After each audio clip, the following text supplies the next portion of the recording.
सर्दियों के मौसम की बहुत अच्छी सौगात है। अगर पॉपकॉर्न के बॉल्स सर्दियों में नहीं खाएं तो फिर मज़ा नहीं आता है। इस तरीके से आप लोग घर में तैयार करें अपने लिए, अपने प्यारों के लिए। रेसिपी शुरू करने से पहले पहले लाइक, सब्सक्राइब और शेयर करना नहीं भूलें। प्लीज़ बेल आइकन के बटन को प्रेस कर दें।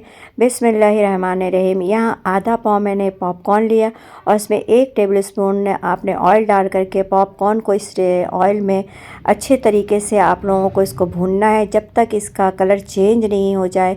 इस वक्त तक आप इसको चलाती रहें और इसके जब पकना शुरू हो जाए, ये देखिए आहिस्ता आहिस्ता 1-2 पॉपकॉर्न फटना शुरू हो गए।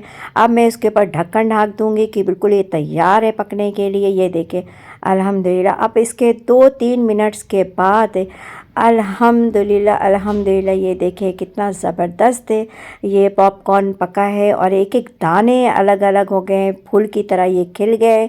अगर इस तरीके से आप लोगों ने बनाया तो यकीन माने एक पॉपकॉर्न के बीज है वो आप लोगों के इसी तरीके से रहेंगे। अब मैंने पॉपकॉर्न तैयार कर लिया है और इसके लिए 1 पाव मैंने गुड़ लिया है। उसमें आधा कप पानी डाल के आपको गुड़ को पकाना है, इतना पकाना कि एक तार हो जाए इस तरीके से।